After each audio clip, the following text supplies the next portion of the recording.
Oh, hey there. I was just playing Gladihoppers on Poke.com. Yeah, that's right. You can play it online now for free. It's a web version. I was actually gonna go and work on the web version for Bouncy Basketball 1. Unless I somehow suspiciously don't make my way back home. Nah.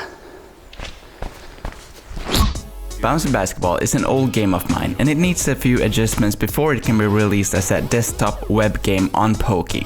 So in this video I'm gonna take a look at its current state and try to address some of the game's issues. This game is absolutely rigged-a-roni. If it's my possession it means it is my frickin' possession, not his. How about a whoop-de-frickin'-do goaltend every time there is one?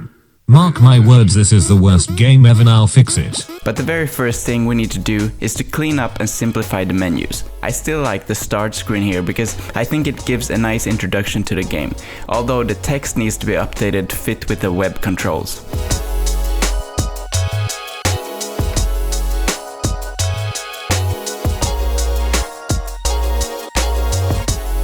Moving on to the main menu, there's no reason for the game modes to be hidden off in a sub-menu like this, and it's only preventing people from jumping into the game faster. Furthermore, I think the sizes of the buttons needs to be changed in order to reflect their proper importance to the player. Since this is a web game, I've made keyboard and mouse controls for the menus. I've gone ahead and reused this old hand icon for the keyboard navigation. Implementing these controls took me way longer than I care to admit, since Bouncy Basketball is absolutely terrible as far as readable code is concerned, so cleaning it up was a mess. Now the big change that I want to do is to add individual controls to the players as an option in the settings menu.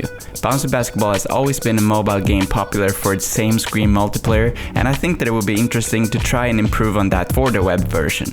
I'll make it so that each player has an icon floating above their head corresponding to their button controls, and when that button is pressed the icon fades out. I think it gets the point across.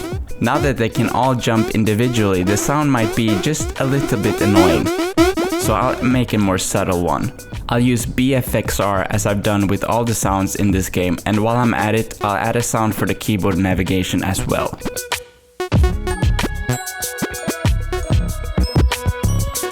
One thing that I've understood over the years is that the game is pretty much broken in terms of being able to goaltend.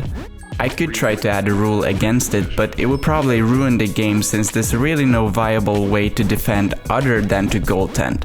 So instead I've made it more difficult to pick up the ball close to your own basket after an opponent's shot.